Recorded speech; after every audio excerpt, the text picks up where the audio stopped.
Noite, boa noite, bem-vindos à Confraria das Lagartixas, com a participação especial da Casa Frida, e aqui a gente está aqui se embrenhando no Gabriel Garcia Marques, nessa história maravilhosa de amor, de crescimento, de maturidade, de maturação, de envelhecimento, de vida, de descoberta, de solidão, né? Quem que pode imaginar que a Firmina Daza passa por aquela solidão, passa por aquele isolamento, aquela coisa do pai, aquela cidade que não abraçava a vida dela, que não abraçava a história dela, e que ela se vê sozinha no meio de um casarão e sem a menor perspectiva de vida futura, né? Então a gente pega aqui esse pedacinho dela entrando numa realidade completamente diferente daquilo que ela sonhou, com a presença da tia, né? Aquela tia que foi super presente na vida dela, que foi a mãe dela, de alguma forma, por um período, e que ela cria, né? Ela inventa o amor, né? E passa a acreditar nele, e de repente ela dá de cara com uma pessoa também extremamente solitária, né, que cresce longe desse pai, que o pai também era médico, do Juvenal Urbino, e existia um distanciamento enorme. Esse rapaz vai para estudar fora, vai para a Europa, e aí o pai morre, né, naquela briga com o cólera, aquela coisa desesperada, aquela falta de informação em relação à doença. Esse pai se vê derrotado, né, e tão distante desse filho, e a gente percebe a solidão dele, a fuga da realidade, em que, quando ele comemora, que ele está com os amigos, boa noite, gente, todo mundo aí, bem-vindos todos, quando ele fica naquela solidão de estar ali, longe em Paris, quando o pai morre, que ele brinda, e depois ele recebe aquela carta desesperada daquele pai que morre de uma forma tão solitária, né? E descobre que o pai era falível, e que tudo que o pai havia feito em relação ao cólera não funcionava, e ele passa a estudar aquilo de uma forma obsessiva, né? E a gente tem duas personalidades aí, esse Florentino, né, que é completamente obcecado por esse amor, que ele desenvolve uma história em cima desse amor, e a Firmina, coitada, que ela lá cria uma perspectiva em relação a ele, mas ele era de verdade por amor, essa prima, essa menina que incendeia a vida dela. Olha como são importantes as amizades na vida da gente, né?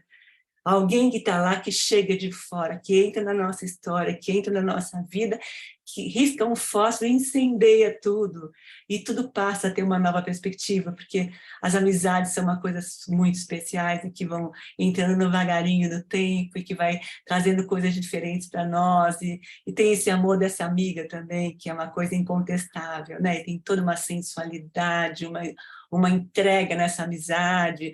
As duas tomam banho juntas, ficam nuas, dormem juntas, né? Fosse hoje ia ser uma encrenca, mas ali podia tudo, era uma coisa tão gostosa, tão ingênua, tão tudo, né? Não só isso, a descoberta do corpo através do olhar do outro, a descoberta do corpo através de um olhar feminino, né? Sem drama nenhum em cima do processo. Lindo, né? A história, que ela chega, né, incendiando e trazendo vida para aquela casa. Ela percebe o quanto a vida da prima é vazia, né? E esse homem, esse médico também, que cresce aos nossos olhos, né? Que aquela chegada dele na cidade, que ele cria uma história da cidade, que ele fala da cidade em abril, que ele está lá em Paris falando e festejando, e quando ele dá de cara com aquela realidade, ele chora, né? Ele fica triste, ele fica desesperado, ele se esconde da mãe nesse processo, né? Diferente do Florentino, que se entrega completamente para a mãe. Ele não, ele tem um distanciamento com a estrutura familiar, né? Florentino é completamente a trânsito, abraça, beija, né? E enaltece, vai lá e sofre junto, né? Essa mãe, né? É completamente diferente. E eles estão crescendo, desabrochando para a vida. Isso é tão marcante, é tão bonito.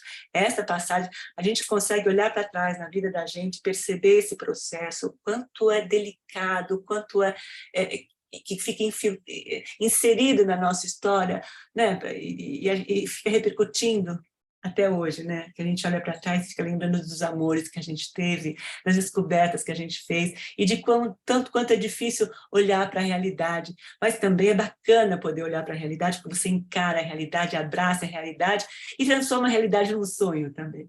Isso é lindo, né? Estou aqui apaixonada cada vez que eu leio, cada vez que a gente tem que criar o processo, cada vez que a gente tem que criar a página, né, para o próximo encontro, a gente vai lá ler, volta, lê de novo, e é tão gostoso, aquilo enche a gente de uma alegria, Nossa, é impressionante, é muito bom falar de amor, é muito bom amar, é muito bom poder estar junto e poder trocar isso com vocês. Uma boa noite, sejam todos muito bem-vindos. Agora eu vou passar a palavra para a Carla, da Casa Filha. Boa noite, Carla. Bem-vinda. Boa noite, prazer estar aqui no nosso terceiro encontro, com esse livro tão incrível do Gabriel Garcia Marques. E acho que vou tomar algumas passagens que a Cláudia comentou, para pensar algumas relações que eu fui associando livremente para a gente conversar aqui hoje.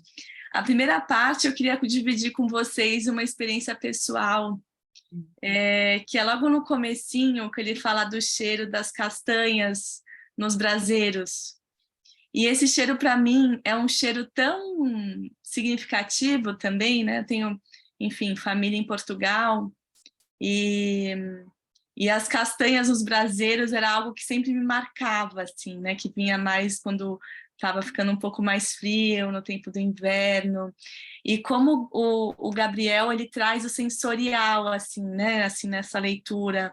É muito presente, assim, o sensorial, o cheiro.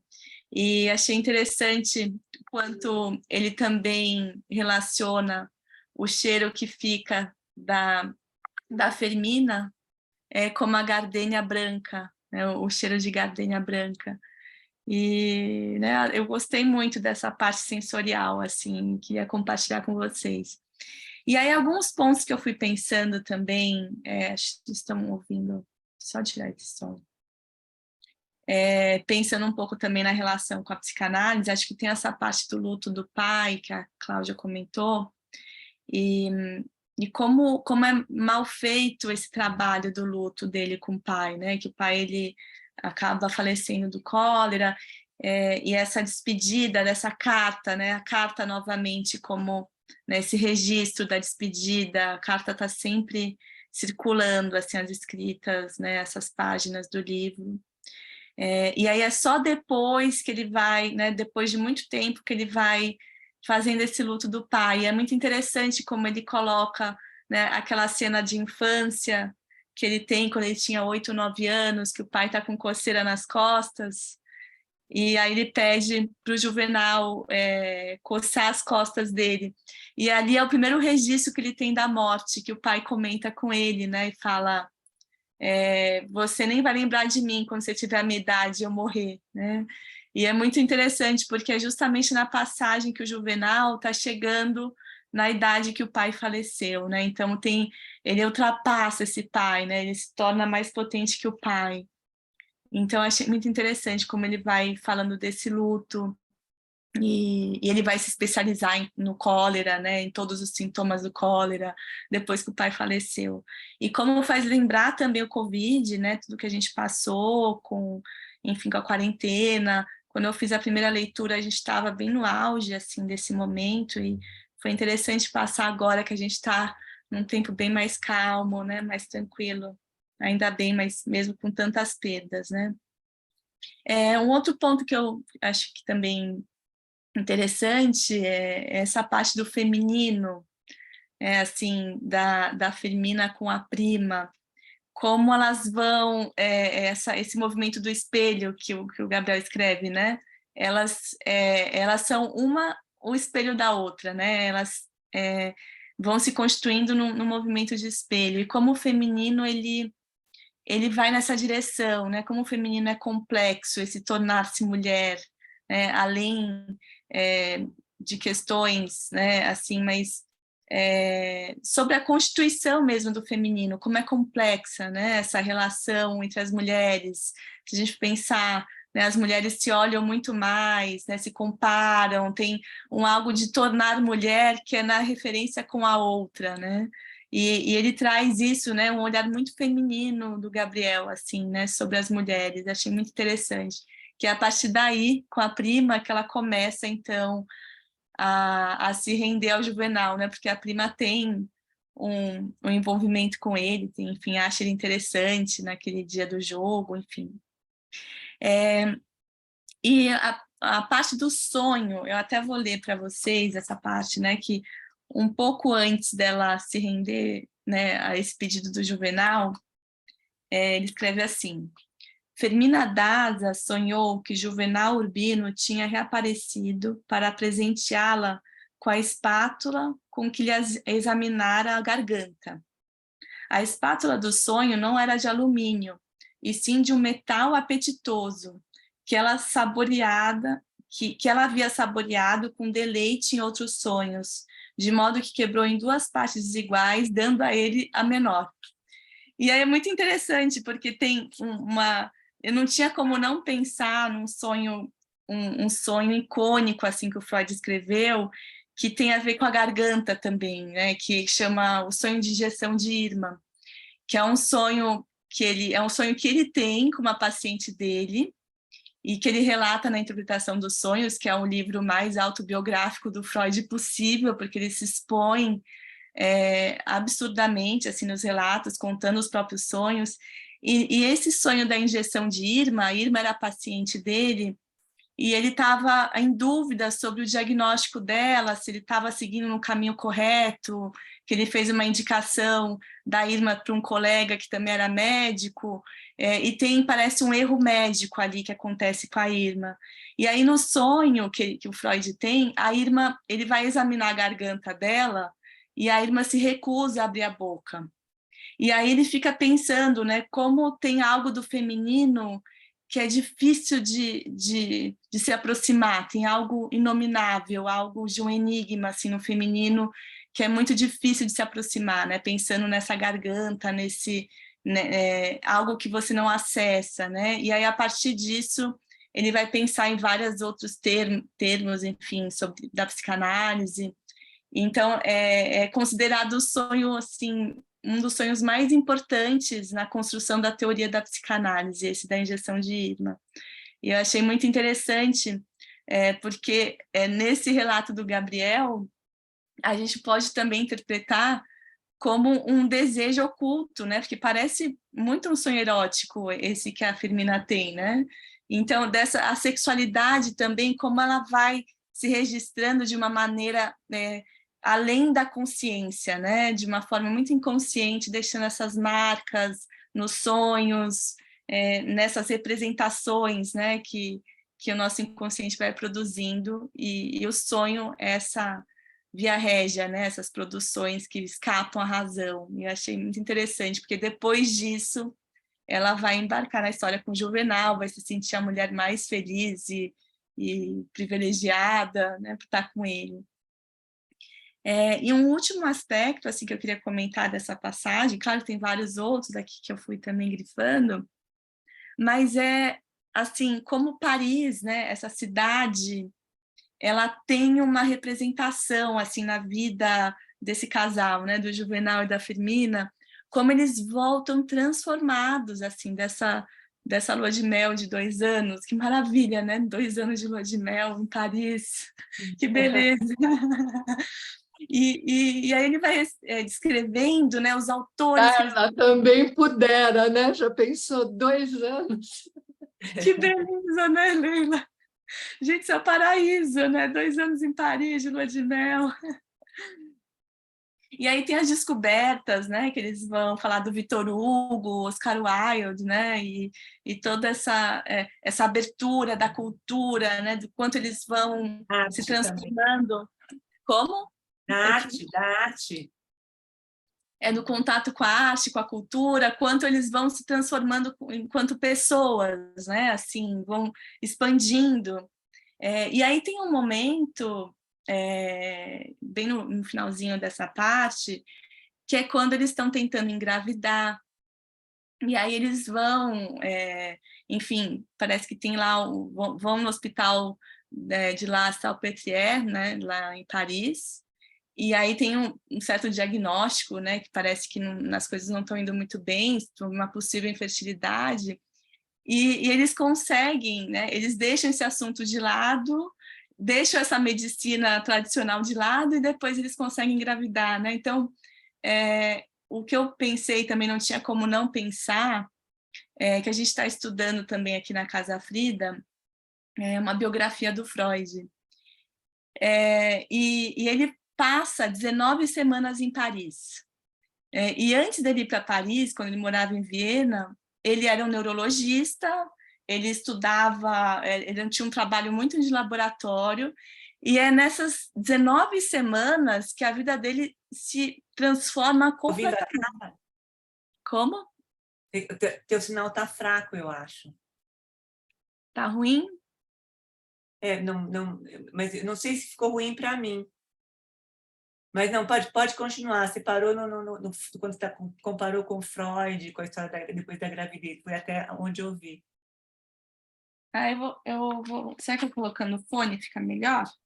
Não, mas agora voltou, dá para ouvir. Voltou. Deixa eu colocar aqui também. É que a imagem congelou. Agora não dá para ouvir. Não me escuta? Agora sim. Não, eu já estou terminando, é rapidinho, só esse final pode continuar, tá ótimo. Do período que o Freud ele vai para Paris, que ele passa essas 19 semanas, nesse hospital também de La Salpêtrière, que é onde ele faz o estágio dele, e é onde ele conhece o Charcot, que era um médico que estudava sobre histeria, e que na época a histeria era considerada uma doença assim, completamente... algo completamente fora do normal, que escapava da medicina.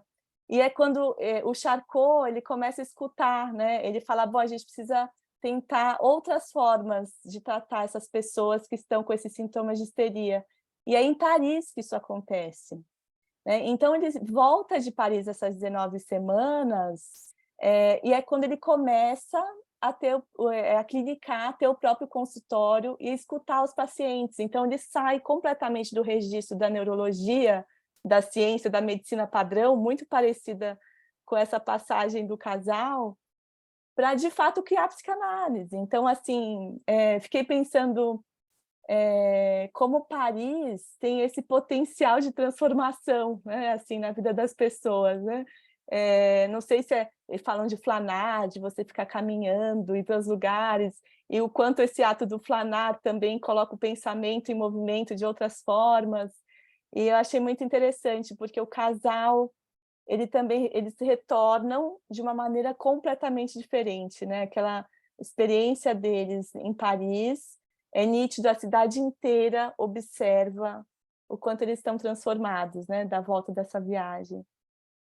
Então foram esses pontos assim que eu pensei mais em a gente conversar, assim, algumas associações, e queria agora escutar vocês, o que vocês pensaram dessas passagens. Tem várias outras aqui, mas achei que essas são as que mais me capturaram, assim. Interessante que essa história do flanar, eu estava conversando com a Ana Danino aqui, e a gente estava...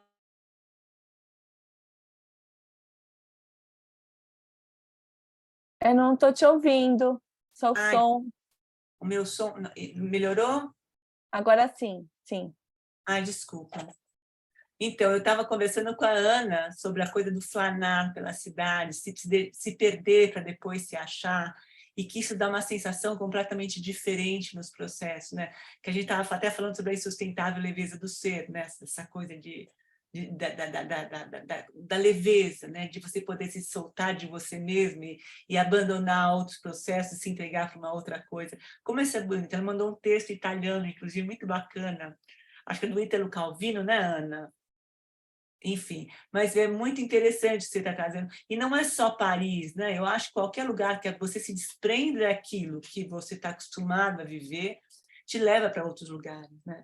Eu acho que a própria literatura, de alguma forma, às vezes você pega um livro que te desprende da terra de uma forma, você volta completamente diferente daquilo que você foi, né? Que aquilo faz com que você viaje no processo, né? Até um filme pode te transportar para um outro lugar.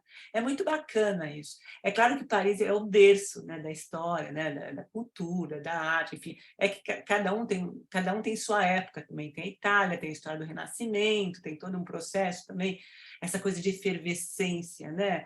Eu vou voltar a falar novamente do retrato do Érico Veríssimo, que o Rodrigo Terra Cambará, que é o filho do Rodrigo Cambará, né, da Ana Terra, enfim, da Bibiana, que também vai, o personagem é muito parecido, que vai para Paris, né, e que vai e volta, é um médico que vai para Paris e volta completamente diferente para o Sobrado, enfim, para o sul, e tem uma visão completamente diferente da cidade. Os personagens são muito parecidos. E ele era um homem extremamente sedutor também.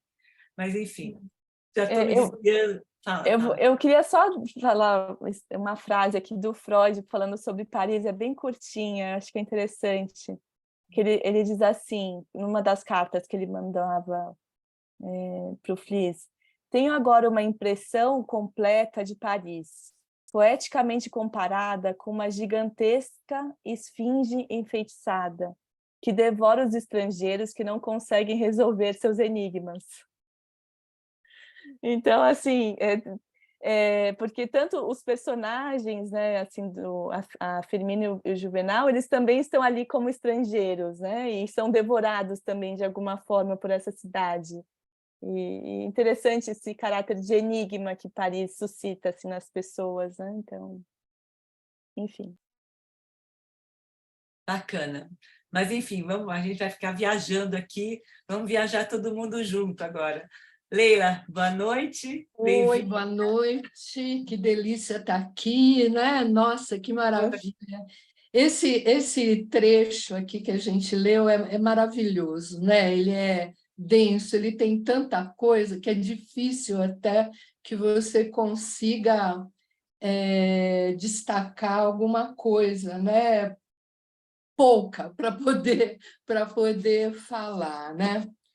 Mas eu queria contar aqui para vocês que eu sempre fiquei meio embaralhada aqui com a questão da localidade, né, com a geografia. E aí eu fui dar uma pesquisada no que o que eu achava, porque como tem muitas referências ao Caribe, né? E a Colômbia só tem um trecho muito pequeno, né? Que está ali, aí é Panamá, é divisa com Panamá, e é uma região caribenha. A Colômbia é montanha, são os Andes, né? Então, eu fui procurar um pouco mais e achei umas pesquisadoras aqui que fizeram um trabalho de mestrado, aliás, muitos trabalhos sobre a obra, né? De mestrado. E duas delas, uma é Marinilce Coelho e a outra é a Adriana, cadê o nome dela aqui? A outra é a Adriana Martinez. E elas falaram uma coisa bem interessante, né? Então, a Adriana diz o seguinte: é possível rastrear no legado de Garcia Marques a construção de comarcas literárias, é um conceito. Eu achei bem legal isso. Esse conceito é proposto por outro estudioso que chama Ángel Rama, em que só há uma representação da cultura latino-americana expressa, por exemplo, nos costumes, nos comportamentos, nas linguagens e nas histórias locais do romance, explica a professora. Nesse romance, ela detalha: a cidade principal onde a trama se desenvolve é inominada, mas não as regiões de deslocamento interno dos personagens. Por isso que confunde um pouco a gente, né? Porque tem muitas citações, né, das cidades. Eu até peguei um mapa para seguir o percurso onde vai, né, como, por exemplo, Caiena, Santa Clara, São João da Ciénaga, o povoado lá da Prima, Valê do Par, Cornijas de Serra Nevada, o que faz muitos estudiosos interpretarem essa comarca como caribenha, que é isso, que a gente fica, às vezes, meio obnubilada, né? O gosto pela estética da França, seja na biblioteca, nas vestimentas ou nos móveis do doutor Juvenal Urbino, e depois, em certa medida, reconhecidas em Firmina Daza, faz referência tanto à colonização dos franceses no continente, como também pode ser lido como uma alusão ao epicentro, Paris, que serviu como cultura cosmopolita em parte da produção literária da América Latina. Igualmente, a contribuição da cultura africana nessa comarca caribenha são muitas referências, né?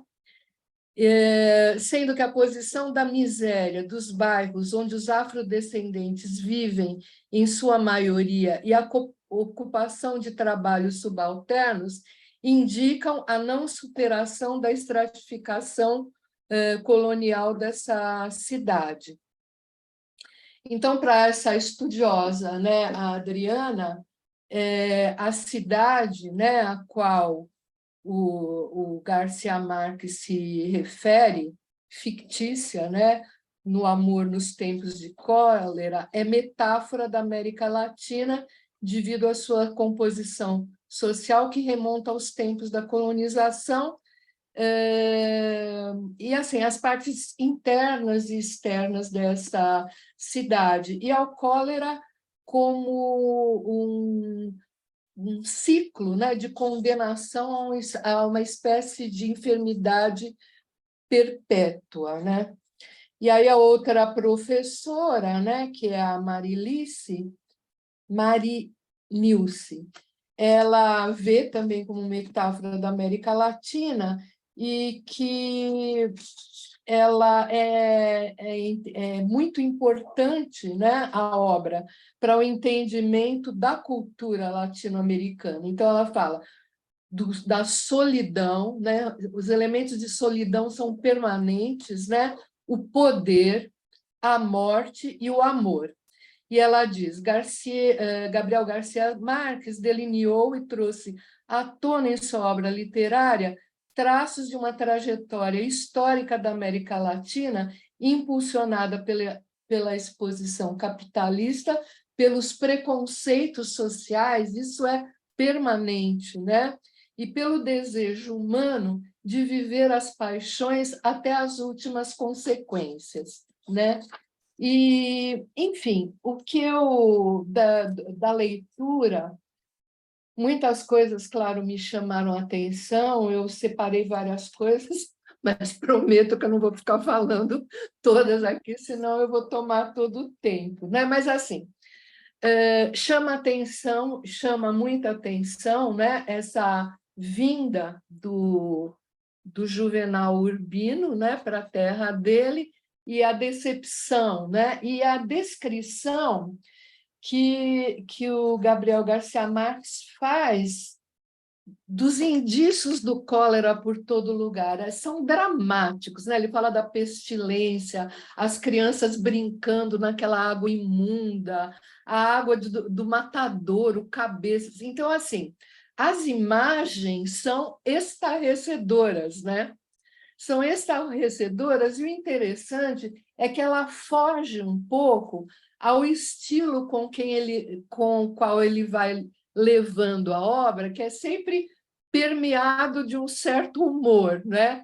Às vezes um humor meio cáustico, né? Uma ironia, mas está sempre lá, né?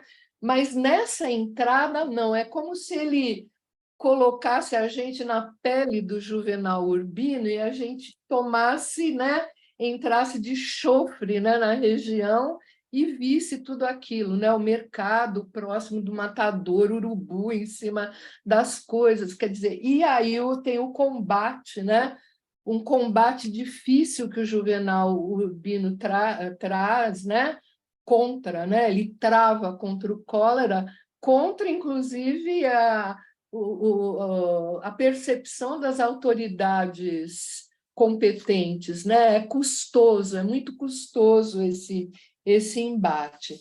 Então, tem algumas coisas que são muito legais, né? Algumas coisas vocês já falaram, que é, inclusive, essa vinda, essa prima, e o Debrando é uma potência, né? Você imagina ela é uma morena, uma mulata, né? Grande, forte, né? Alegre. Os pelos grossos, né? E cheia de vitalidade, né? E ela, onde ela vem, ela arrasa. E a prima, e é engraçado, né? Ninguém é o que é sozinho. A prima é resultado de um ambiente. A gente não esquece do Vale do Par, onde a prima mora, e a prima ela não se conforma com a vida da Firmina, porque ela está acostumada com uma casa que nunca se sabe quantas pessoas vai ter para jantar, para comer, quantas pessoas vão ter para dormir. É uma casa sempre cheia, sempre muito alegre, né? E a prima naquela vidinha muito travada. Então, onde ela chega, ela incendeia o lugar, né? E aí eu concordo com a Cláudia, é muito bonita essa interação entre elas, né? Então, as duas se constituem mulheres, né? Parece que nesse espelhamento, né? Então é muito bonito, e ela é importante também para a Firmina, porque ela também serve, né, de outros olhos, né, para o próprio Juvenal. Oi? Para o próprio Juvenal e para o próprio Arisa, né? Que ela fala, ele é triste, mas eles ele querem é devorar. Eles ele querem devorar o Juvenal. E a coisa do Florencio eu achei genial, porque ela fala, ele não existe de verdade, mas ele é puro amor. Puro amor, lindo, lindo aquilo. Quer dizer, através dos olhos dela, ela não se conforma, né? Que a Firmina tinha a Firmina tinha deixado, né? Eu destaquei a espátula lá do sonho, Carla, e eu fiquei pensando em você. Falei, a Carla não vai deixar escapar a espátula lá do sonho, né? Mas, assim, tem muita coisa legal, muita coisa dramática, né? Mas, como eu tenho certeza que alguém vai falar, vai destacar com mais detalhes as núpcias, né? As núpcias, né? E a primeira vez ali, que é muito bacana mesmo. Tem aqui o episódio aqui do fotógrafo belga, né? Quando vão as duas lá tirar essa foto que foi guardada para todo sempre, né? Das duas todas vestidas e tal. Mas tem uma coisa muito legal, que é a primeira vez. Por falar em primeira vez, né? Tem a primeira vez do Arisa, né? Florentino. Isso. São duas situações, né? Mas eu vou falar um pouquinho de uma e um pouquinho de outra.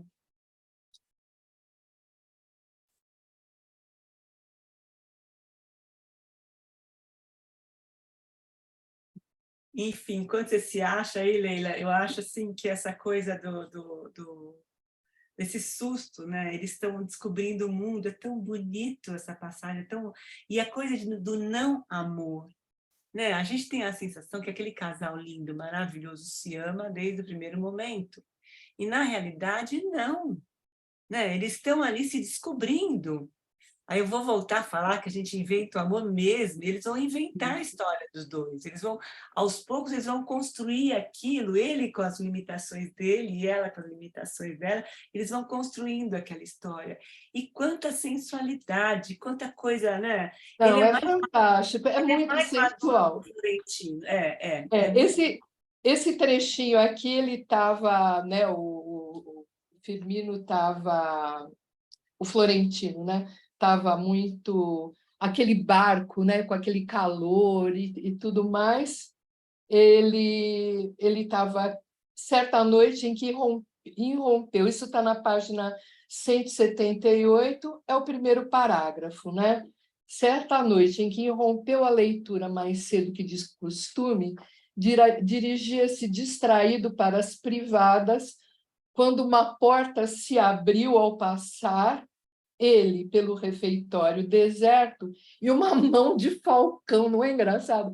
Uma mão de falcão o agarrou pela manga da camisa e o fechou num camarote. Mal chegou a sentir o corpo sem idade de uma mulher nua nas trevas, empapada em suor quente e com a respiração ofegante que o empurrou de barriga para cima no beliche, lhe abriu a fivela do cinturão, soltou os botões e se desmembrou toda, acavalada em cima dele, e o despojou sem glória da virgindade. Ou seja, ela que fez todo o serviço ali, né? Uhum. Ambos rolaram agonizantes no vazio de um abismo sem fundo que cheirava como um alagado de camarões. Ela se deixou ficar em seguida, jazendo sobre ele, resfolegando sem ar, e deixou de existir na escuridão. É incrível, né? Agora vai embora e esqueça, disse. Isso não sucedeu nunca, né? E aí, né, quer dizer, essa foi a primeira, ele tenta encontrar no barco, e aí ele fica vendo, né, aquele trio de mulheres com um menino na gaiola, ele acha que é uma delas, e tal e coisa, né?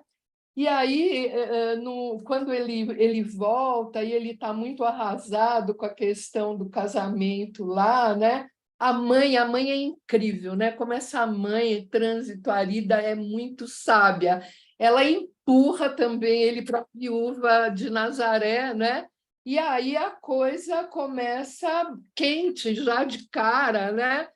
Então, é muito legal como as coisas se dão entre eles, mas, principalmente, eu acho que a coisa vai muito bem para ele, embora ele considere essa viúva de Nazaré triste. Ela fala que ele tem um orgasmo triste, que ele ensina tudo que ele aprendeu olhando lá, né, o que foi como é que ele chama?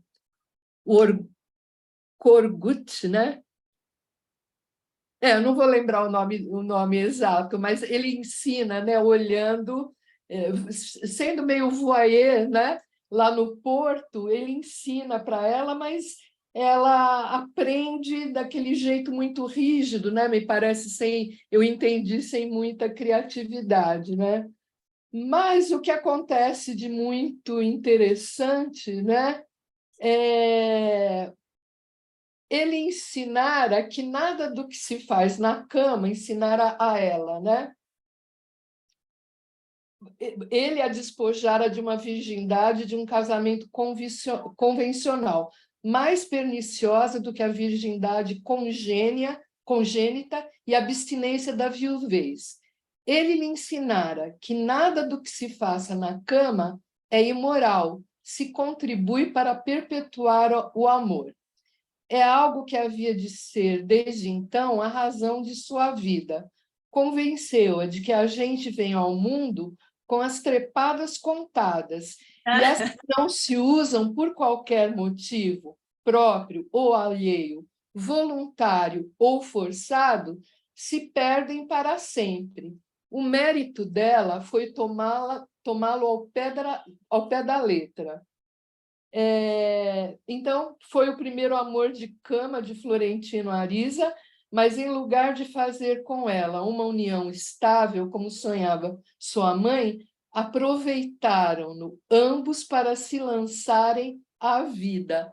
Bárbaro, né? Quer dizer, esse contato dos dois foi muito legal, né? Porque ela tinha aquele casamento, estava viúva, né? Da ideia que durante o casamento tem uma coisa também que ela fala muito engraçada, que ela está feliz, né? Ela sente agora o marido dela, propriamente dito, porque a 2 metros debaixo da terra e não sei quantos cravos, né, que eles falam, pregados no caixão, ela sempre sabe onde ele está, né, e ela não tem que se preocupar onde ele está à noite. Né?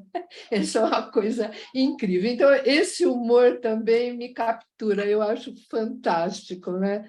Então, fico por aqui aguardando os outros relatos. Beijo, um prazer imenso estar aqui. É uma delícia, gente. A gente deu 50 páginas.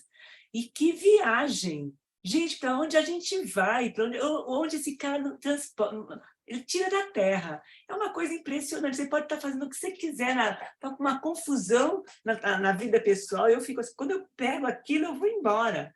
Não, vai embora, vai embora. É uma delícia, né? Você viaja mesmo, né? Vai longe. Essa coisa do feminino, esse conhecimento que ele tem da alma feminina é uma coisa absurda, é muito, muito forte, é muito bonito, né? É muito bacana. E tem uma, tá aproveitando que você traz, né, Leila? As mulheres, elas são muito fálicas. Todas assim, né? Desde essa Rosalba, depois a Nazaré, a própria Firmina, falou, não, eu que vou tomar iniciativa aqui, né? Eu que vou decidir essa cena. Então as mulheres, elas que captam, né? Que capturam esses homens, né? Não são mulheres passivas, né? Ele coloca a mulher num lugar assim muito à frente, né, do tempo que ele escreveu, né, assim. Assim, ele aponta para todo o preconceito, né? Esse preconceito está muito presente, né? Mas essas mulheres conseguem driblar, né? De uma forma ou de outra, né? E elas conseguem, enfim, se satisfazerem, né? Encontrar, enfim, uma forma de chegar, né, a esses encontros. Então, é muito legal, né? Muito bacana. Obrigada, Leila. Obrigada. Muito bom te ouvir. Beijo grande para você. Eni, boa noite, Eni. Bem-vinda. Tem que ligar o teu microfone. Boa noite. Boa noite. Obrigada pelo convite. Muito prazer estar aqui com vocês. Olha, você estava falando de ficar em êxtase com cada coisa que lê e tal, e eu só vou dar uma pitadinha de um outro assunto, mas que tem a ver aqui.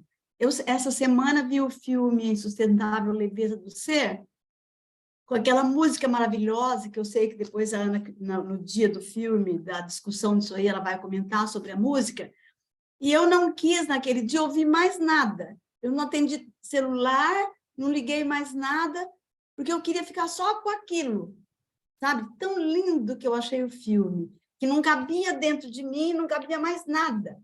Então, aquilo para mim foi maravilhoso. E, em seguida, li o poema da Clarice, né? Dos ruivos, do cachorro e da menina. Eu achei demais. Eu falei, olha, não quero saber de nenhuma conversa, nenhum nada, sabe? E fiquei vivendo aquilo que eu achei, assim, maravilhoso o filme, maravilhoso. Então, vou esperar o dia de discutir, né? E sobre as maravilhas que me deixam estarrecida aqui, eu não participei dos outros encontros porque não deu certo, mas na primeira fase, na primeira parte, uma frase que me ficou na cabeça, que eu achei lindíssima, que o Gabriel colocou, é esse aqui. Juvenal ficou contemplando, agora abre aspas, o esplendor efêmero daquela tarde a menos, já partindo para o nunca mais. Né? Imagine como que é o esplendor efêmero daquela tarde, quando a gente vê o pôr do sol. Tem que aproveitar, porque passa tão depressa, dura uns minutos, né? e nunca mais, ó, já partindo para nunca mais. E é uma tarde a menos. É igual aquele das trepadas, você tem tanto, você não deu, é assunto ficar para nada, acabou, você gastou, né? Igual isso daqui, gente, vamos aproveitar o quê? Ver esse pôr do sol, porque ele não vai voltar nunca mais. Amanhã é um outro pôr do sol, né? Na segunda parte, muita coisa me chamou atenção, mas não vou ficar aqui fazendo um retrospecto, porque hoje o assunto é outro. Mas o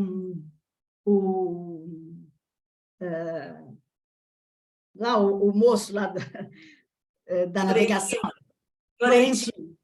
O Florentino, quando ele está naquele hotel das prostitutas, ele liga as prostitutas, olha como ele chama, palhaças lúgubres, né? Quer dizer, se enfeitam para atrair a atenção dos homens, né? Para ganhar a noite, né? Mas são lúgubres, são tristes. Não é uma pintura que embeleza, é uma pintura que para ele pareceu triste, né? E que a gente fala, a gente não para pensar nisso, no que elas sentem, né? Elas têm que divertir os homens, satisfazer os homens, né? E elas, como se sentem? E ele percebe isso, né? São palhaças lúgubres. E me chamou a atenção o nome das personagens femininas, são muito fortes, né? Então, Trânsito, Arisa, a cozinheira da Firmina é a Digna Pardo, a empregada de Firmina é a Gala Placídia. Eu achei nomes fortes, assim, sabe? Que representam uma feminilidade, assim, mas com força. Quer dizer, nós estamos aqui e para ficar, qualquer coisa assim. E então, nessa deusas, última... né? Deusas, né? Deusas, eu acho assim, sabe? Uma coisa que impõe respeito. E sobre essa terceira parte que nós estamos discutindo, dá dó de vê-lo chegar a Cartagena. Quando a Leila falou sobre as cidades, eu imagino Cartagena, certo? Essa cidade deles. Quando ele chegando e vendo a situação da cidade em que ele morava, né? Então, é aqui, encontrou Cartagena num estado de degradação, lixo, fedor, pobreza. A sua casa, que era o antigo palácio do Marquês de Casueldo, estava em frangalhos, né? Então, a parte sanitária da cidade que não tem, ele tentando melhorar isso, e a dificuldade que tem para tirar aqueles conceitos das pessoas. Imagina tratar cólera, quando falava, tem cólera, o canhão dava alguns tiros para cima para achar que aquilo ia melhorar a cólera, né, a situação. Então, é uma coisa, como é difícil mudar comportamento de alguém, né, das pessoas, de uma coletividade, como é difícil impor uma regra, uma novidade, e a pessoa não entende, né? E ele falava, não pode beber essa água, as pessoas adoecem com essa água. Eles vinham aqueles lagartinhos na água e achavam que aquilo era o espírito da água, era não sei o que ia curar. Como que pode ter tanta imbecilidade assim, né? E a gente fala, mas isso foi há muito tempo, nessa história lá. Não, isso aqui ainda acontece muito no nosso interior, na periferia das nossas cidades, né? Que é difícil prosseguir. E fiquei pensando também como a gente dialogar entre nós, que cada um percebe uma coisa na obra que lê, no filme que vê, como é bom, né? Como isso é crescimento. Então, pelo fato de termos visto o filme Cria Cuervos, né? Já chamou atenção aqui a frase que ele pôs, né? Na página 154, há uma referência ao filme Cria Cuervos. Ellos te sacarán los ojos, né? Então, porque o Juvenal, quando foi atender a Firmina, passou pelo pátio dela e viu os corvos, né? Então, mal sabia ele que se ele não andasse na linha, os corvos lhe sacarão os olhos, com certeza. Ele e a Firmina só se decidiu rapidamente aceitar a corte dele, aceitar que ele falasse com o pai dela por causa da prima, né? Porque a prima estava muito assanhada para o lado do Firmino, quando vieram no carro dele, ela tirou a nágua, tirou as botas e começou a fazer gracinha. A Firmina falou, deixa eu me aligerar aqui, senão minha prima passa ele para, né? E não vai sobrar nada. Foi ela, então, que deu uma adiantada, assim, na situação.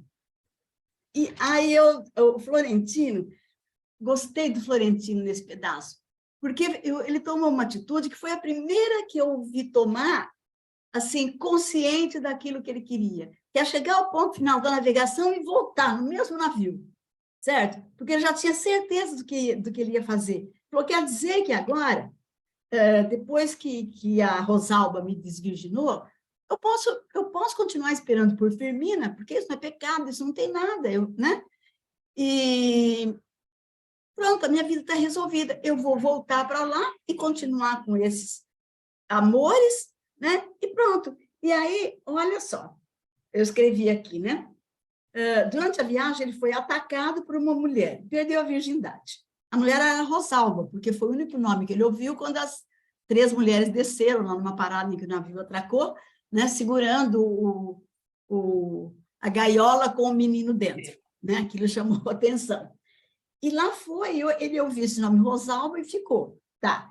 Aí, quando chegou ao destino, ele mandou ao caralho o seu emprego de telegrafista e voltou no mesmo navio para Cartagena. Dali uns dias, abrigou em sua casa a viúva Nazaré, sobre a qual a Leila já falou, né? Daí por diante, ao todo, ele teve 622 amores continuados, à parte as aventuras fugazes, que não mereciam ser registradas. Assim, foi uma maneira maravilhosa de esperar, né? Até que a Firmina enviuvasse e que eles pudessem ficar juntos. Então, acaba sendo muito engraçado, né? Também um livro que tem de tudo. A gente se emociona, a gente chora, a gente ri, né? E está sendo para mim um crescimento muito grande participar desses encontros. Eu acho que a cultura se faz assim mesmo. Enquanto a gente lê, né? A gente ouve, a gente lê, troca ideia com outras pessoas. E só para dar uma dica aqui, a Leila estava falando sobre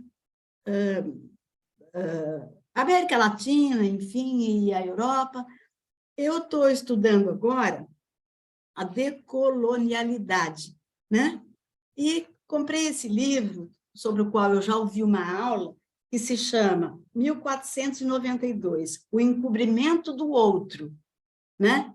Quer dizer, que descobrimento que foi? Foi o encobrimento do outro, né? Que eles impuseram aqui a língua deles, a religião deles, como se aqueles povos não tivessem uma história, não é? Então, a aula que eu ouvi foi muito interessante, e a professora indicou esse livro, e eu vou começar a ler, depois qualquer hora que tenha uma oportunidade de enfiar em algum assunto, eu falo para vocês sobre ele, tá bom? Então, é isso, tá? Beijinho para todo mundo. Que bacana, Eni, bem-vinda, está aqui com a gente, pegou a história andando já, muito bacana. E essa coisa de estudar, né? Uma coisa puxa a outra, olha que coisa, que delícia, né? Uma coisa puxa a outra, chama atenção, isso que eu acho incrível, você vai somando, sabe? É o que uma amiga chama de sincronicidade.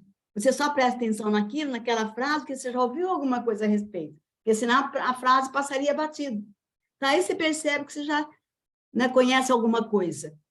E também lá, nesse pedaço, ele cita que o Urbino, ele foi aluno do pai do Proust, né? É legal também essa referência, porque eu já li vários livros do Proust, né, do O Tempo Perdido. Muito bacana. Isso, então.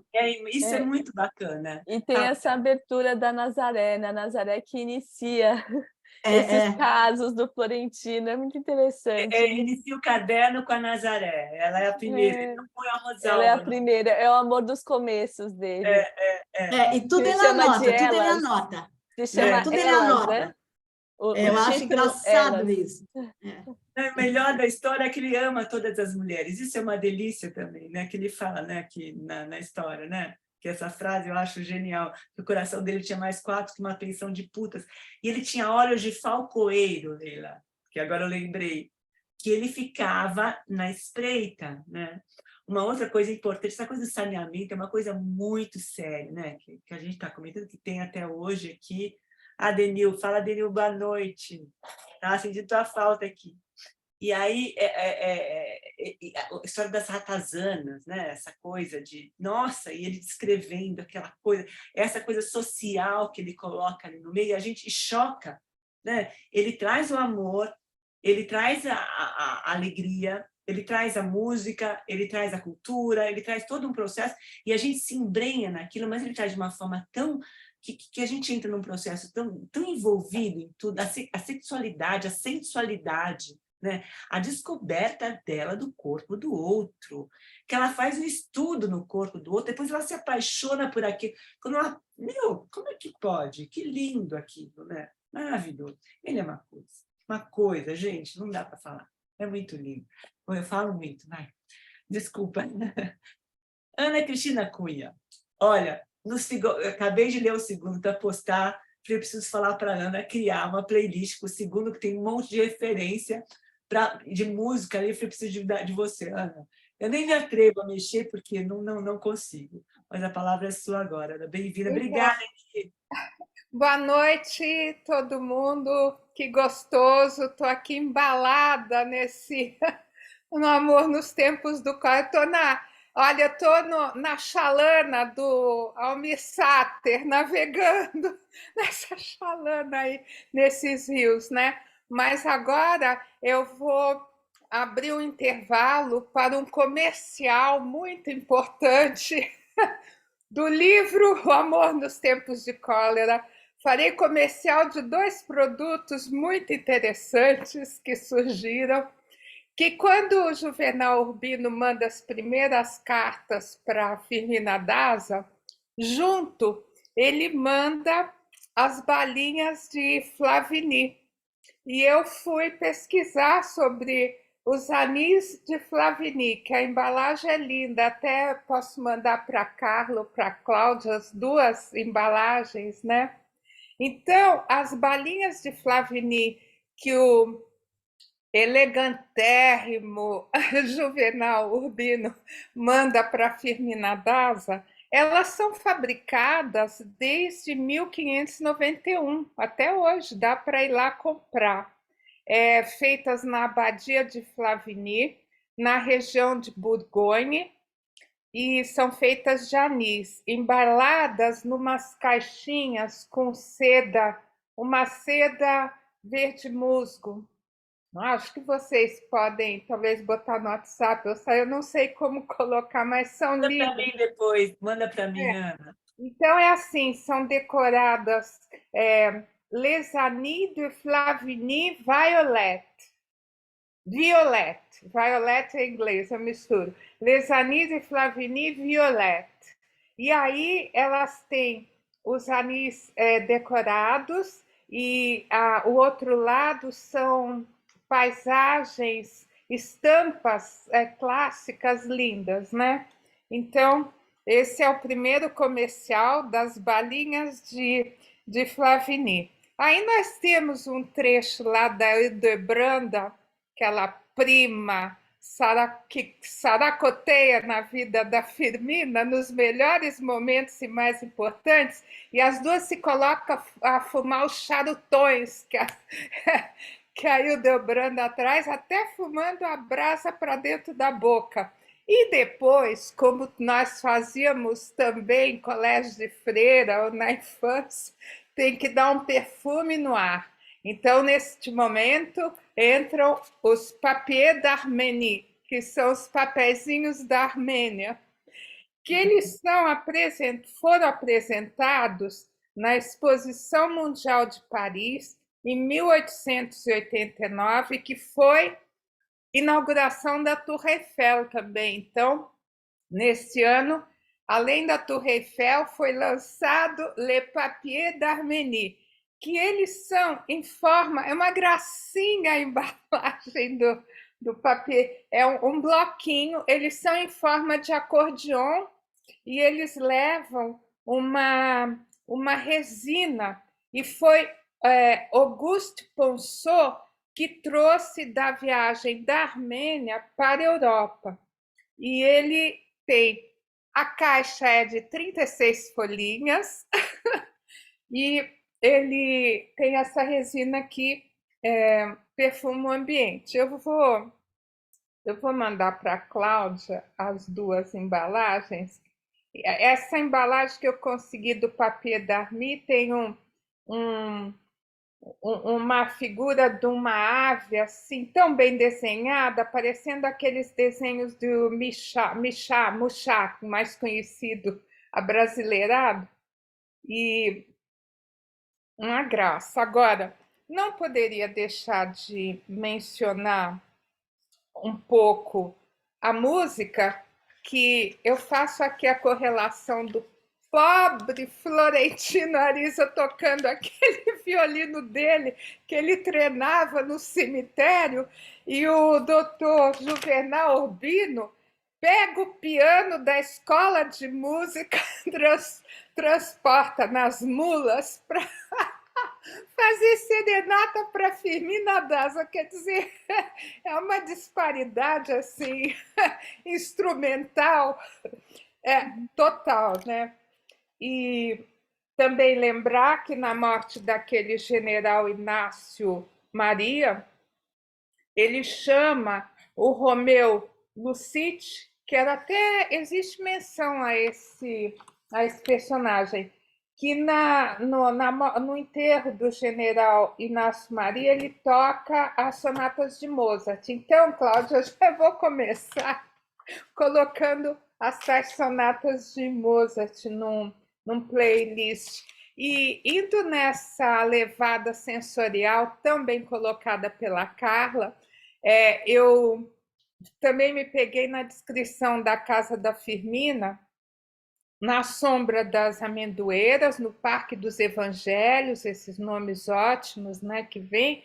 E aí fiz uma viagem por esse saguão que dava para um pátio sevilhano com as laranjeiras floridas e o rumor invisível de águas. Então eu me teletransportei para Alhambra, que eu tive o privilégio assim extraordinário de conhecer esse grande monumento da humanidade. E o tempo que eu estive lá, todas eram tangerinas floridas, e esse barulho das águas, esses pátios sevilhanos. Então eu fiz a gente viaja, né,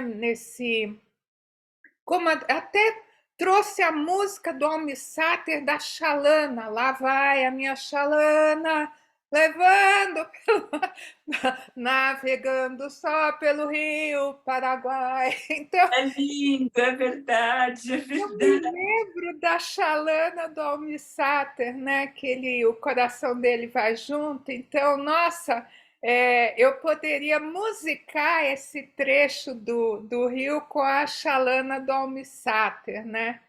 Então é isso, gente. Eu queria fazer essas pontuações com os comerciais, né, para nossa noite de Amor nos Tempos do Cólera. E, curiosamente, olha como existe uma sincronicidade inexplicável, né? Recebo um telefonema no início da semana de uma amiga que o filho trabalha fora do Brasil e foi fazer um trabalho para o Google no Egito. Ele é um altíssimo. Voltou com cólera. Eu falei, nossa, nunca. Eu só ouço cólera no livro, como é uma coisa tão interessante, mas ele já está bem. Nós temos uma medicina assim, uma medicina, como é que se diz, com aquela base lá do epidemiólogo, o Adrien Proust, né, que era filho do Proust, que foi um dos primeiros. A nossa medicina curou em 3 dias o cólera desse rapaz.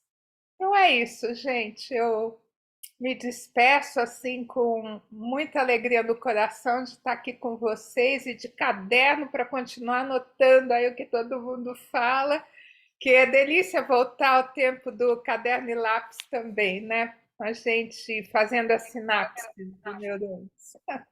Muito bacana, Ana. É que, deixa eu ver se eu consigo, vocês conseguem me ouvir, mas é muito, muito, peraí, deixa eu só pôr, eu não vou... A Universidade de Tel Aviv descobriu que a causa da insônia para pessoas acima dos 50 anos é a falta de... Ah lá, ele.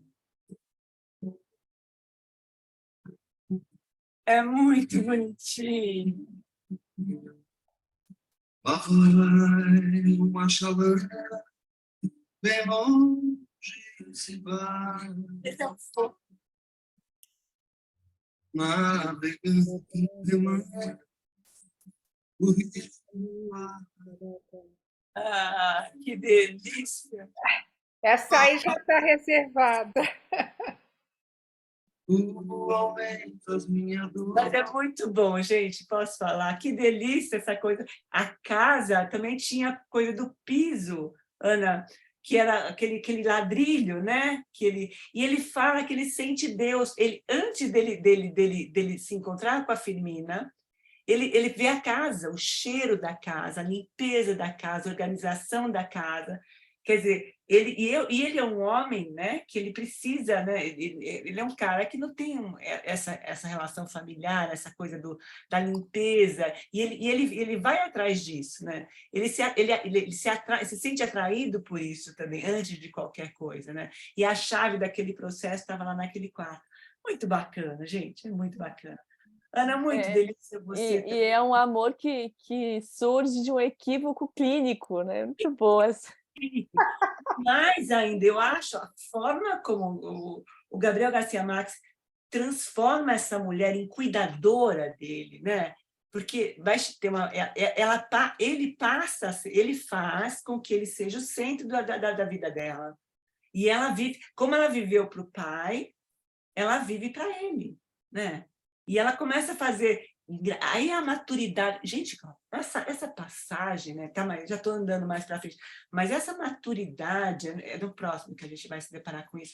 É lindo, porque também, de repente, num dia qualquer, a gente vira a chave da vida e fala: epa, o que eu estou fazendo? O que aconteceu comigo? O que eu plantei até aqui? Não é lindo isso? E a gente passa a ressignificar todo o processo da vida. E ele traz isso de uma forma tão feminina, tão... Mas é muito lindo, gente. Estou encantada, de verdade, estou encantada. É muito bacana. Mas é isso. Obrigada, Ana. Estou esperando, Ana. A próxima tem uns tangos argentinos lá. Eu falei, vou deixar a Ana cuidar disso para a gente poder colocar. É quente, a próxima é quente. Então me manda para a gente colocar lá, porque, gente, a música também faz com que a gente viaje, né? Essa coisa que a Eni trouxe para a gente, essa coisa do pôr do sol, né? Dessa luz, dessa visão, um cheiro, um pássaro, um cheiro que ele fica com o cheiro dos pássaros na roupa, né? A coisa do anis, de novo, da bala, do cheiro que ele bebe, né? E ele vai lá e vomita aquilo, você vê perdido naquele processo, né? O cheiro do lixo, o que é aquilo? Não pode, tem muito.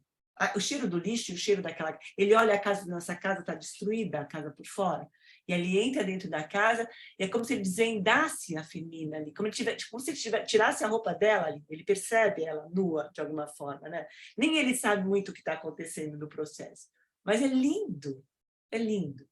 E assim, colocando, né, aquela cena do dente, que aí o Debranda fala assim, meu, eu vou comer ele, entendeu? E ela percebe, assim, é muito erótica, a coisa do cigarro dentro da boca, né, dessa coisa da boca, do erotismo, da lâmina, ele, né, auscultando, não olhando para ela, encostando o peito, tirando a roupa dela, aquela cena, que é uma passagem que ele tira a roupa dela, né, para auscultar, encostar o ouvido no peito. Que coisa linda! E ela, né, brotando para a vida, né? Aquele corpo florescendo. É impressionante como é lindo, gente. É muito bonito. Eu falo muito, de novo eu. Eni, de novo, depois eu vou passar para a Ana, já te chamo, Ana. Pode falar, Eni, fica à vontade. É só, de novo, que uma coisa me levou a outra. A Ana Cristina citou sobre Mozart, né? Ouvindo as músicas de Mozart, sei. E eu comprei um livro, estou lendo um livro de um escritor aqui, eu moro em Porto Alegre, embora seja paulista, eu estou morando em Porto Alegre há muito tempo, e de um escritor aqui do Rio Grande do Sul, que se chama Luiz Antônio de Assis Brasil, e um livro que se chama Leopold, que é o pai do Mozart. Então, conta a história do pai do Mozart na educação, né? E um dia ele foi a Viena, onde Mozart, já com 25 anos, estava morando, e depois de o Mozart tocar, houve um cumprimento do Haydn, que estava lá nessa apresentação, nesse concerto, enfim, nesse dia, e disse, mas que maravilha, o Mozart já é um compositor perfeito. E o pai se sentiu arrasado, quer dizer que, então, o trabalho dele tinha terminado, né? Porque ele lutou a vida inteira para educar e achava que ainda tinha muita coisa para pensar, então não precisa mais, né? E é bacana, muito bacana saber a história do Mozart por outro lado, pelo lado do pai. E o que é legal é que foi lançado aqui esse mês de julho em Porto Alegre, e ele vem com um QR Code.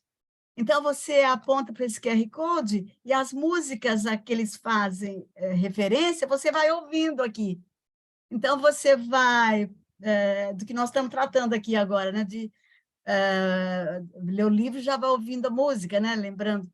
E é muito bacana que você lê já aquelas passagens, você ouve a música.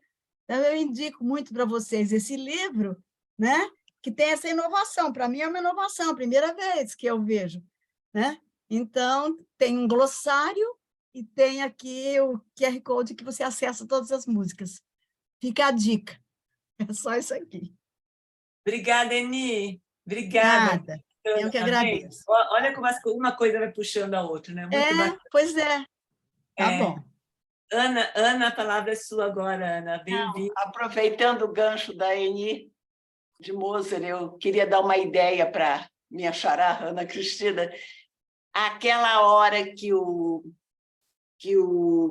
Florentino faz uma listagem das amantes dele, me lembrou a área que o Leporello faz uma...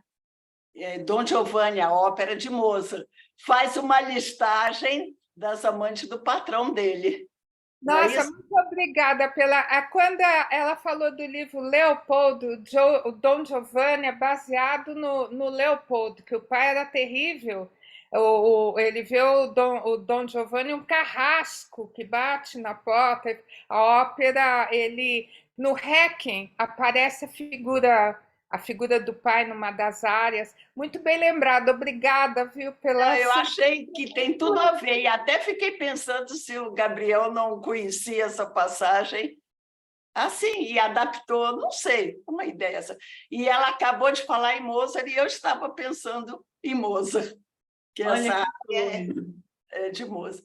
E só para mais uma coisinha que eu observei aqui, aquela entrada do cemitério, Lasciate ogni speranza voi che entrate, aquele é do Dante. Ah, é do Dante. Dante, antes da Divina Comédia, antes de ele começar a descrição do inferno, tem essa citação. Olha só, que coisa, eu não sabia, que coisa, Ana. E aquele cemitério maldito, né, que fica. Né? Ele descreve aqui a frase, né? Assim, para quem gosta de italiano, o estudo é bastante citada essa frase. Então, só essas duas observações que eu gostaria de fazer. Quando ele começa a enumerar as amantes dele, eu me lembrei exatamente tem uma área em que o criado fala, é fulana da Espanha, fulana não sei de onde, não é você? Não é isso, Ana? Tá, só isso. Tá bom? Tá sem som, Ana, tá sem som. Não, bem lembrado, nossa, cai como uma luva, viu? Que sensibilidade. Nada, tudo Nossa, bom. a Ana é uma coisa, um presente também, impressionante. Essas Anas aqui só encantando, só trazendo coisa boa para a gente. Ana, obrigada, Ana, muito bom. E o livro Leopold, que dica ótima, já estou entrando na Amazon, viu, Eni? Que delícia. Vê quanto Mozart que tem em Gabriel, né? Isso. Tá, só isso, gente. Obrigada, Ana, obrigada, Ana. Muito bacana, que delícia, tá vendo, Eni? Olha só como uma coisa. Quando eu falo que a vida é uma coisa. É uma sincronicidade, uma coisa vai levando a outra, a gente vai se sentindo assim, né? Eu vivo rodeada de livros, assim, maluca por aprender. Ah, mas é muito bom, é muito gostoso. Obrigada, Ana. Olha, muito bacana também trocar figurinha. Isso é uma coisa muito boa. Filme, essa do Dante, eu não sabia, eu sabia que tinha ouvido em algum lugar, eu fiquei olhando, eu falei, cara, aonde? E lá no Piauí. Oi, Ana. Tá sem som, Ana, tá sem som. Eu não sei. Agora foi, voltou. Piauí tem na Serra da Capivara, me parece que tem essa inscrição. Alguém lá. Eu já li qualquer coisa. Olha que coisa, que coisa. Mas ela é bastante, digamos, conhecida, essa situação. Deixe na entrada, né? Então, ele está descrevendo o inferno e ele começa com isso aí, com esse verso, né? Muito bacana. Esse é o começo do inferno, é do começo do inferno, é a frase que começa o inferno do Dante? É, isso. No meu livro está a página 142, mas deve ser bem próxima, porque é outra edição, mas a página quase coincide. A frase também eu peguei, mas meu livro não quase coincide a página da minha edição com a edição que vocês usam. Da Record. Essa aqui é 142, mas o parágrafo começa com estavam quase. Qual é o tradutor da tua... Qual é o tradutor da sua Divina Comédia? Agora você me obrigou a bancar besta, eu leio no italiano. Desculpe. Você me obrigou, eu não queria falar isso, né? Não, mas é bom saber, eu não tenho essa... Não, eu não leio. Esse estudo do italiano, mas eu tenho uma tradução tão ruim que me desanima a ler. Já li, mas me desanima a reler. Eu leio os comentários em italiano, né? Não li a obra propriamente dita, mas a tradução eu não conheço, não posso recomendar nenhuma. Tá bom, obrigada. Obrigada, Ana, obrigada, Eni. Leila, você, bem. Então, como eu não estou vendo ninguém com a mãozinha, eu quero falar 3 trechinhos aqui que eu anotei. No final desse trecho que a Ana Cristina mencionou, que é da casa, né? Da casa da Firmina Daza, quando o Juvenal Urbino está entrando. Mas antes de entrar, ele está exatamente olhando para aquele bairro, né? Com as coisas destruídas, né? Um bairro, enfim, onde a presença, né, do cólera, da febre amarela está muito evidente, a questão do lixo, o desânimo dele, e aí ele entra para a casa da Firmina Daza, e aí ele vai um a um, se dando conta desses elementos que são muito lindos, né? Muito sensórios e muito poéticos, né? As laranjeiras, os pássaros, os corvos, né? Perfumados, os cachorros começam a latir, ele fala, né? Dentro dessa casa tinha uma beleza e uma luz atônita que parecia de uma outra idade do mundo. Então, assim, ele entra dentro disso tudo e, no final, ele diz, né? Aí tem os cachorros fazendo barulho, a Gala Placídia, né? Ela dá um berro lá que os cachorros calam a boca, os gatos somem tudo para outro lugar. E aí ele diz, então se fez um silêncio, tão diáfano que, através da desordem dos pássaros e das sílabas da água na pedra, se percebia o alento desolado do mar. Olha que coisa incrível, dentro daquele jardim interno, né? Abalado pela certeza da presença física de Deus, o doutor Juvenal Urbino pensou que uma casa como aquela era imune à peste. E aí é interessante como o Gabriel consegue preparar, né, para algo, né? Ele entra na casa que seria a da amada dele, né, com quem ele vai se encontrar dali a alguns instantes, na verdade, daqui a algumas horas, porque ela não aceita recebê-lo sem o pai em casa, né? Mas como nesse entrar no jardim, ele prepara o leitor para o que vai acontecer, né? O leitor sai daquele choque, né? do bairro e tudo mais. Um outro trechinho mínimo que eu anotei na página 191. E é quando, logo após o Florentino Ariza ter visto, né, a Firmina Daza junto com o Juvenal Urbino, e os dois naquele porte, né, ele acaba registrando tudo que eles estavam representando ali. Aí é uma coisa tão legal que ele escreve, o Gabriel, né?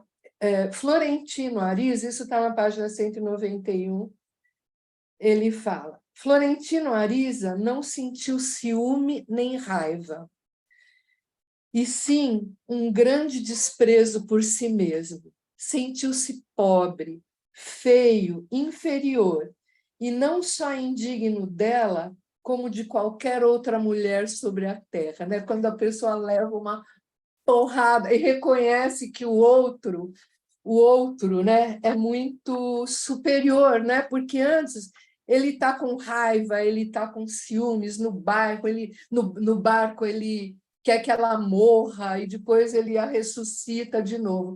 Mas quando ele vê o casal, né, naquele outro patamar, ele deprime, né? E assim é triste, mas é bonita a descrição, né? Quer dizer, precisa. E na 193 tem algo que eu acho que é assim, ao longo do livro, quer dizer, o Lorenzo Daza, pai da Firmina, ele parece um homem tão abjeto no início, né, que você tem uma certa repulsa até por ele. Mas, pouco a pouco, ele vai conquistando algo. Eu me senti um pouco empatizando com ele. E aí ela casa, né? Página 193, no final aqui do parágrafo, do último parágrafo, diz o seguinte: os últimos a desembarcar viram Lorenzo Daza diante das tavernas do porto, sentado no chão em plena rua e com a roupa de cerimônia em farrapos. Olha que imagem! Chorava a goela solta, como choram os árabes seus mortos, sentado num fio de águas podres, que bem podia ter sido um charco de lágrimas. Olha que imagem, não? Que imagem! Eu achei fantástica e, para mim, coroou um pouco, né, uma visão mais simpática, vamos dizer, em relação ao pai da... Está sem som, Leila, está sem som. E agora, eu estou dizendo, né? Concluir que isso concluiu para mim uma visão um pouco mais afetiva em relação ao Lorenzo, que no início parecia para mim um troglodita, né? Um cara... Mas, enfim, ele faz uma série de movimentos e olha que, no fim, ele acerta, quando ele acerta nas coisas que ele faz, né? Até em mandar a filha lá para o meio das primas, né? a filha aprende muita coisa lá. É tudo sem querer também, né? Porque, na verdade, ele passa pelo mesmo processo na família. Quando ele casa com a mãe da filha, ele passa... A família também não queria, ele meio que sequestra a mãe dela e casa com ela. Casa com ela, contra a vontade, né? Ele faz o que fizeram com ele faz com a filha. E, de alguma forma, essa filha fica muito órfã também, né? Existe uma solidão nela muito grande, porque teve a perda da mãe, o distanciamento desse pai e a tia, que ele manda embora. Manda embora. Sim. Impiedoso, total, não está nem aí. Então, assim, você fica morrendo de raiva dele, né, no início, mas aos poucos vão aparecendo outros elementos. Por exemplo, quem namora com o Juvenal enquanto... Quem mantém aquecido o lugar da filha ao lado do Juvenal é ele. Ensina a jogar xadrez, né? Ele que namora o cara. Na verdade, ele se apaixona por ele, né? Ele que traz o cara ali. Ele fica mexido. Agora, é uma mulher muito forte, né? Essa Firmina, né? As mulheres são muito fortes. Sim. Então, e ela é dura também, né? Eu acho assim, todas as personagens, de maneira geral, têm humor, ela não tem nenhum, né? Eu acho que se tem uma personagem que não tem, você não consegue destacar nenhum humor, ela é sempre dura, rígida, ela está sempre medindo forças, até lá na cama com o marido, né? A frase diz, né? Ela não queria, né? Sei lá, ficar menor do que ele, né? Enfim. Ela tinha uma altivez, né? Até lá, né? Mas cede, ela sofre, tá dica, ela sofre. Não cede de jeito nenhum, né? Mas, enfim, só isso. Obrigada, Leila, obrigada. Mônica, que bom te ouvir, Mônica. Saudade de te ouvir. Bem-vinda. Tá sem som, Mônica. Ai, né? Falar que pena. Eu acho que travou. Ela travou, deve ter mexido em alguma coisa. Voltou. Voltou. Só ligar o som, Mônica. Liga embaixo. Agora sim. Agora sim. Eu queria comentar que quando eu li a primeira vez, em 1985, o livro, ele me pareceu uma história tão legal, mas tão legal. Eu li com tanta fome que hoje eu estou lendo de uma maneira tão pausada e cada capítulo é uma história tão longa e tão rica.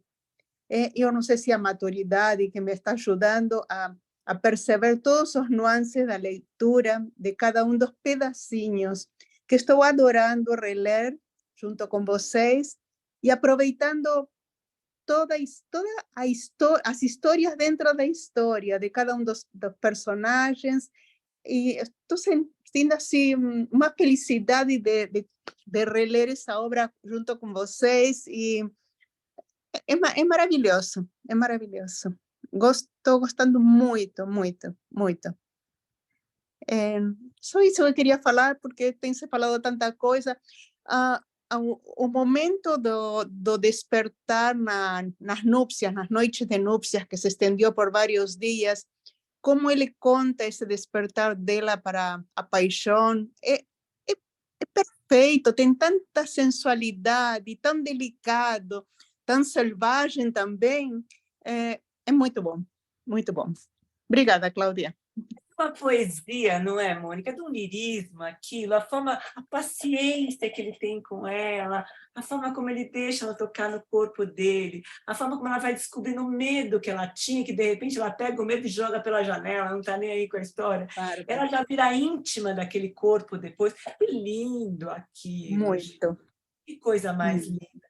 E eu achei, por exemplo, essa coisa de despertar a sexualidade nela, quando a prima... E ela tinha meio que, né, essa coisa da descoberta do corpo, ela descobre o corpo junto com a prima, né, que as duas vão tomar banho, uma lava a outra, essa coisa toda. E tinha aquela coisa daquela sensualidade entre as duas amigas, mas quando a amiga começa a tirar a roupa e que se excita com ele, ela fica completamente perdida. Ela fala, vou me jogar daqui. Quer dizer, ela tinha, de fato, se deparado com a sexualidade masculina ali, E aquilo deixa ela, né? Ela fica, não, eu quero pular disso aqui, quero ir embora.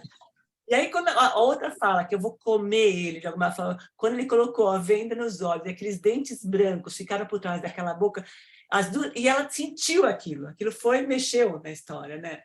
E aí, junto com a solidão, quando a prima descreve a solidão que ela tem, que ela não tinha amigos, ela não fazia parte da sociedade, ela não tinha pertencimento, ela não pertencia a nada.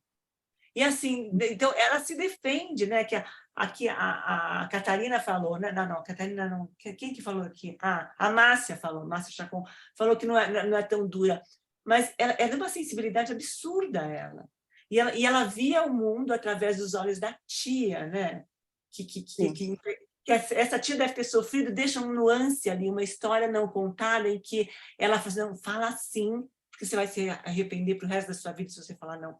Deixa a felicidade entrar, abre a janela, deixa entrar, né? Ventila. E você sabe que agora que estou relendo, eu falo, a gente fica até com raiva um pouquinho do Juvenal, porque ele acaba cortando o idílio do Firmino, né? Então eu falava assim, eu não vou gostar agora do Juvenal, mas eu também agora gosto muito dele. Eu me apaixono por todas as personagens deste livro. Você sabe que no começo eu pensava exatamente como você. Eu achava o Juvenal um horror, mas depois, agora eu falei, nossa, enfim, o Florentino, ele para mim veio fraco. Ele veio fraco, essa dependência, ele chorando na mãe, aquela coisa dele ficar com prisão de ventre. Eu falei, gente, que homem é esse? Como assim, né? E aquela roupa. Eu ficava pensando no cheiro dele, falei, gente, como é que pode?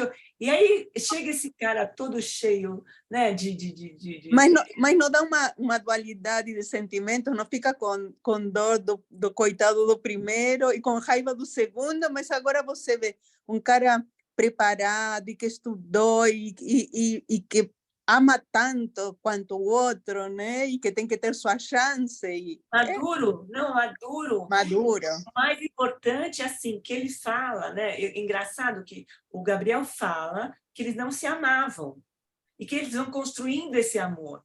Quer dizer, ele é um troféu para ela, de alguma forma, né? Porque ele não se interessava por ninguém. Ele vai na plebe mesmo, né? E é uma coisa de afrontar a mãe, porque ela faz com que... Ai, já estou dando spoiler. Não, parei. É que é do primeiro beijo que eles dão, né? Que ele diz que a partir dali ele percebe que vão se amar, que eles têm capacidade de se amar. E mais ainda, as cartas anônimas, né? Do lance do... Quem que escreve aquelas cartas? Eu tive a sensação que era da mãe a carta.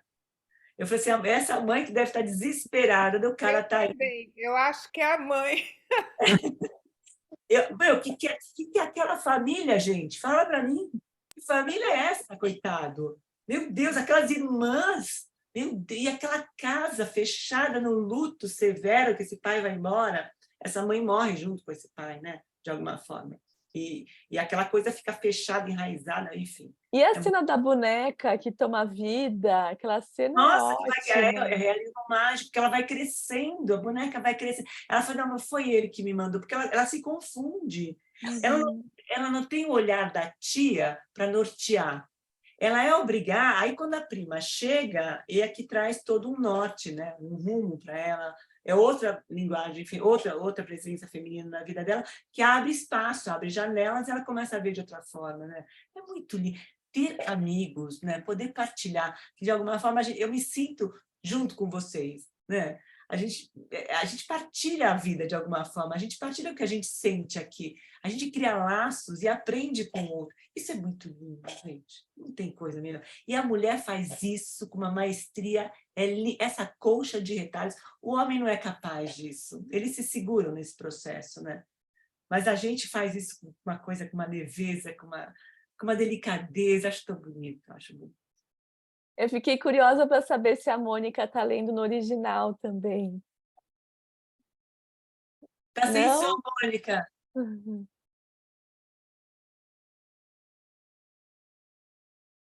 Não, está sem som. Está sem som ainda, Mônica. Liga lá o som. Acho que eu acho que agora é assim. é que eu estou no celular, está difícil, mas eu estou lendo em português porque eu comprei esse livro morando já no Brasil em português e não tinha aquela possibilidade tão rápido como tem hoje de comprar em outra língua, mas me deu muita vontade agora de ler ele em espanhol, né, para sentir o gostinho do castelhano. Eu vou comprar agora e vou ler as A duas. tradução do Antônio Calado é primorosa, gente. O cara é no cuidado, uma coisa absurda. É muito bacana também. Aliás, no próximo, entrei no site é uma org que tem do Gabo, para estimular artistas lá, acho que é Barcelona. E eu fala exatamente o que a gente está, as mulheres do Florentino, né? E ele faz não tem nem o autor. E aí eu pus na tradução, né, para colocar no próximo encontro, né, que vai estar lá. E é muito ruim. Eu falei, gente, que tradução horrível. Quase que eu deixei em espanhol, mas aí a gente deixou o link em espanhol também. Porque tem a opção de inglês, e espanhol e português. Aí eu deixei... Então, Mônica, se você quiser fazer sua revisão, será bem-vinda. Eu até falei para a Carla, eu falei, nossa senhora, isso aqui tá tão feio, mas enfim. Achei interessante, né? Porque eles fazem um apanhado das mulheres, de algumas mulheres do Florentino, e a tradução tá péssima. E aí eu lembrei da Ana falando da tradução do Antônio Calado, que é uma coisa que eles conversaram, inclusive, né? Para fazer essa tradução. Muito bacana. Mas é isso, que bom, Mônica, que a gente está despertando isso em você, e vocês despertam na gente isso também. Essa troca desperta muita coisa boa, gente. Isso é muito bacana. Nossa, é muito bom. A Márcia agora gostaria de falar também. Márcia vai falar da Firmina, né? Márcia, é com você agora, bem. Olá, meninas. Acho que não tem nenhum menino, né? Então, não, meninas, eu levantei aqui a mão quando vocês estavam falando do Juvenal e do Firmino. Era para aproveitar a deixa. Como todas vocês, eu estou amando reler o livro. É uma poesia, eu paro assim, às vezes, a cada parágrafo, sabe? E fico pensando, relendo, é muito bacana. Só que, como eu disse no dia da primeira leitura, tem sido uma surpresa para mim. Ai, cada dia que passa eu tenho mais birra do Firmino. Não tem jeito. Me pediram, eu nem lembro quem me pediram, tenha paciência com ele, mas só piora. E sou apaixonada pelo Juvenal. Quando ele morreu, eu chorei muito, porque eu não queria acreditar na morte dele. E eu acho assim, vocês me desculpem porque eu estou na contramão, né? Mas eu achei assim uma falta de respeito, embora o Firmino esteja esperando ela não sei quantos anos, quantos dias e não sei o quê, o velório nem tinha saído, ele adentrou aquela sala para declarar o amor dele novamente. Ai, gente, me desculpa, eu só precisava fazer esse desabafo, mas eu estou amando a leitura, a releitura, e amando estar aqui com vocês, mas o Firmino não Florentino, vai. com tanto bode dele, que você nem lembra nem o nome dele, é Florentino, Firmina é ela, Márcia. É que ele é tão ela, né, que ele se torna a Firmina, né, versão... Verdade, desculpem, o Florentino. Acho que eu não estou nem conseguindo falar o nome dele, então, mas enfim, é isso. Obrigada. Imagina, olha, é muito bacana, gente, essa coisa, essa dualidade, essa coisa, né, que a Mônica está falando, que a Márcia está falando, eu também tive essa sensação, e agora eu consigo me apaixonar por todos os personagens, de alguma forma. E tem até a história do pai do Lourenço, né, que a Leila está trazendo aí, é um vigarista, né, o cara, mas era o que ele sabia fazer da vida também, né, o traficante de mulas, né, olha só, né, e ele consegue, e ele pensa nessa filha como uma princesa, né? Ele vai lá construir um castelo, ele sonha com um bom partido, né? É a Cinderela da vida dele, na verdade, né? E ele promete também à mulher, né, falecida, em transformar a filha numa dama, né, de sociedade, estudada, né, bem casada. Então, ele, do jeito tosco dele, ele busca isso. A gente anistia nos processos. Mas, Márcia, na próxima leitura você vai ver como você vai entender um pouquinho mais o Florentino, viu? Você vai ver, a gente vai digerindo o processo, é muito bacana. Ai, Cláudia, mas eu já estou quase terminando o livro novamente, não mas vai. Você vai ler de novo, você vai ver que você vai pegar ele de outro jeito também. Ai, tomara. Tomara. É gostoso, é gostoso. É que a gente fica um bode inicial, mas depois o personagem vai amadurecendo dentro da gente. É o que a Mônica falou, que a gente vai pegando de outra forma, né? É muito bacana. Tá bom, obrigada pela torcida. Porque eu vou ter que aguentá-lo até o final mesmo, né? É isso mesmo. Aí, quem sabe, você pegando de novo, você vai entender melhor. Mas eu demorei também, Márcia, eu já passei por esse processo. Mas bacana. Acompanha. Como disse a Catarina, existem formas diferentes de amar, né? O Florentino ama de uma forma totalmente diferente do Juvenal. Muito bacana. Agora, a gente vai pensando que o Juvenal é aquele cara que chega no cavalo branco, né? Mas também tem outros nuances mais para frente. Mas, vamos lá.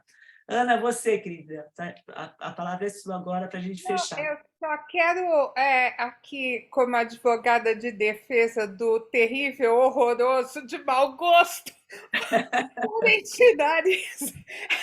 dizer para a Márcia que o cara era muito bom de cama. Isso mesmo. Gente, isso, então, não sei se o Juvenal Urbina era páreo para 600 e tantas experiências com viúvas diferentes. E a gente nem chegou na Leona Cassiane, hein? Pelo amor de Deus! Não, eu estou achando que era licença poética ele ser tão bom assim de cama, viu? Ele deixava todo mundo, ele encantava as mulheres, ele conhecia as mulheres também, né? E ele fazia com que as mulheres se libertassem de alguma forma. Ele tem um lado muito bacana, essa coisa. Ele tem um sensível. lado embaixo daquela roupa esdrúxula, aquela guarda-chuva enferrujado, né? Aquele chapéu.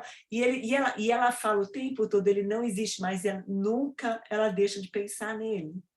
E ela fica na história do pobre homem, tem uma hora que ela chama o Juvenal de pobre homem também, né?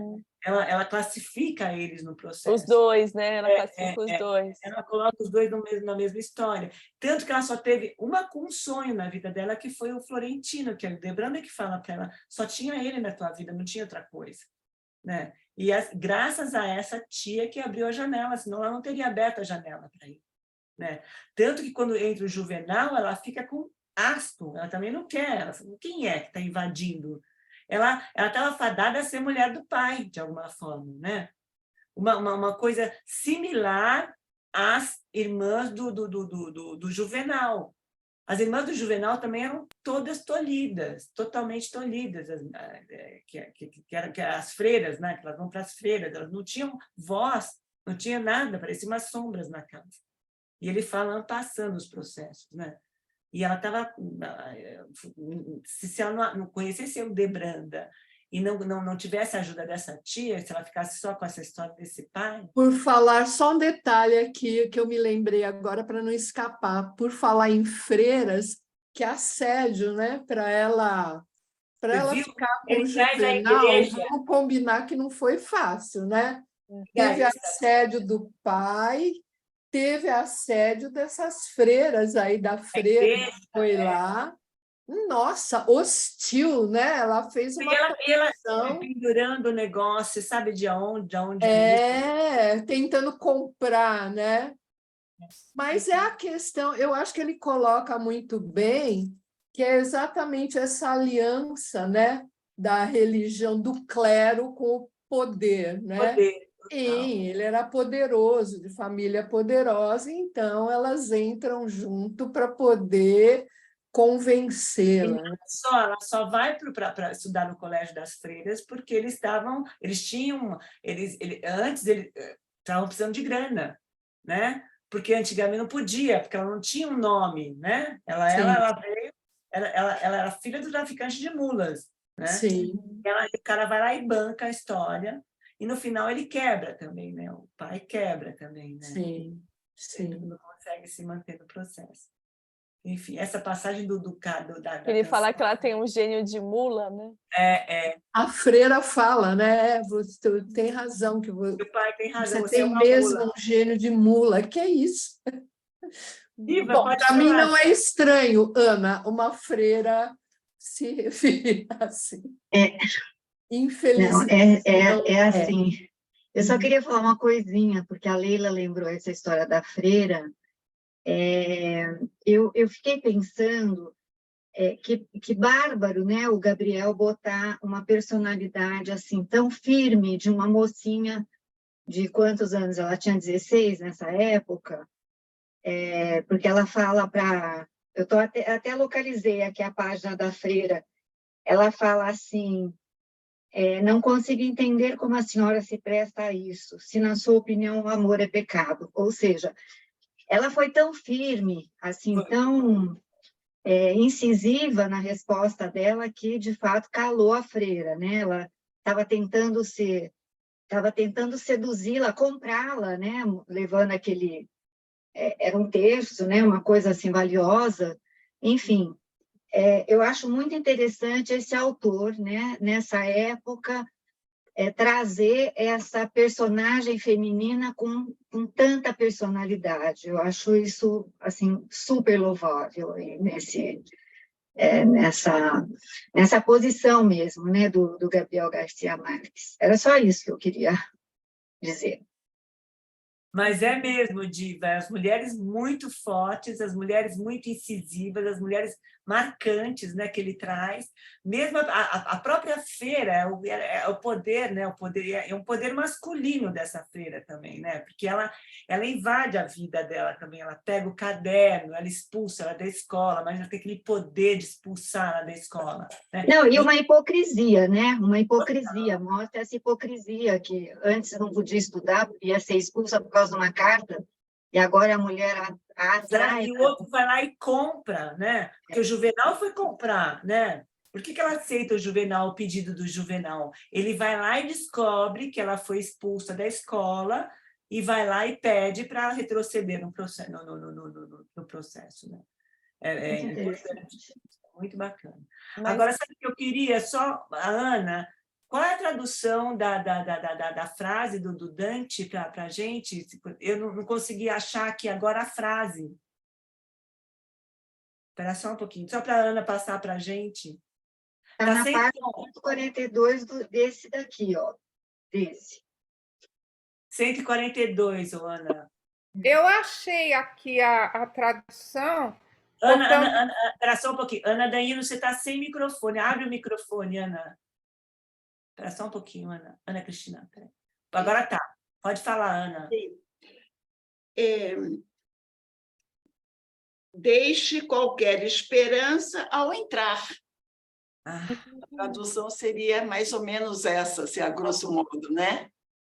E o parágrafo começa assim: estavam quase, no entanto, a epidemia de cólera morbo, cujas primeiras vítimas tombaram, estavam quase, no entanto. Começa assim o parágrafo. Não adianta, não tem volta, né? Não tem luz aqui, né? Muito bonito isso, né? Muito bacana. Eu não consegui achar a frase, muito bacana. Tá, aqui na minha edição ela está em itálico. Mas está na 140, Cláudia. Qual página? Qual 140. E essa pedir para colocar lá, Carla, também no próximo. Bacana isso, né? Estavam quase, no entanto. Começa assim o parágrafo. Tá. Carla, lembra de pedir para o Kennedy isso? colocar no próximo encontro, falar que isso abre o inferno de Dante. Tá bem. E são 3 cantos, né? O primeiro é o inferno, então abre. Abre com essa frase. Que bacana. Seria mais correto assim. Deixai toda a esperança, vós que entrais. Isso. Porque a gente tem que fazer uma adaptação, né? Não, é isso que mesmo. Ogni, em italiano, plural, é cada, né? Mas aí, para a frase ter sentido, deixai, aqui é a segunda do plural, toda a esperança, vós que entrais. É isso mesmo. Fim de papo. Manda, Leila, então. Acabou a alegria. Manda a tradução para mim, Leila, no WhatsApp. Mando aqui no chat. Eu vou pôr a frase e aí eu passo para você, Carla, para colocar. Gente, adorei a noite, estamos fechando aqui a noite. Que encontro maravilhoso. Eu não quero acabar, o livro tinha que ser maior. Ainda devia ter dividido menos, porque é muito bom estar com vocês, é muito gostoso estar aqui, é muito bom poder falar de amor, poder falar dessa coisa, desse movimento, dessa coisa que impulsiona a vida, de estar com vocês, de trocar, dessa energia que a gente troca, de tudo aquilo que a gente... como a gente cresce de poder estar junto nesse processo. Gente, vocês são muito especiais, quero agradecer a presença de todas vocês, o carinho, e que pena Nós é que agradecemos. Imagina, é muito bom estar com vocês. Obrigada. Então, a gente retorna dia 31. Dia 31, e aí já vai estar lá, é mais um capítulo, é o penúltimo capítulo, que eu já estou triste de acabar, que podia ser um pouco maior, mas muito bom. Isabela, também estou te vendo, obrigada pelo carinho. Denil, beijo. Jace também, gostoso. Diva, obrigada. Mônica, adorei. Leila, Cristina. Foi ótimo, obrigada. Abraço. Ana Daína, Cristina, muito querida. Catarina, obrigada. Maria Antonieta, obrigada, Denil. Márcia também, Jane, Eliane, obrigada. Gente, uma boa noite para vocês. Boa noite. Boa noite. Obrigada. Muito carinho. E vamos amar, que a vida precisa. O mundo precisa usar todas que estão do nosso crédito, né? Não vou dizer o quê. Não vou dizer o quê fora de contexto. Tchau, Ana. Tchau, obrigada. Obrigada. Obrigada, Maria Antonieta. Denil, beijo para você. Tchau, Isabela. Mônica, adorei te ouvir. Tchau, Leila. Obrigada. Tchau. Tchau, Lia. Beijo. Obrigada, gente. Beijo.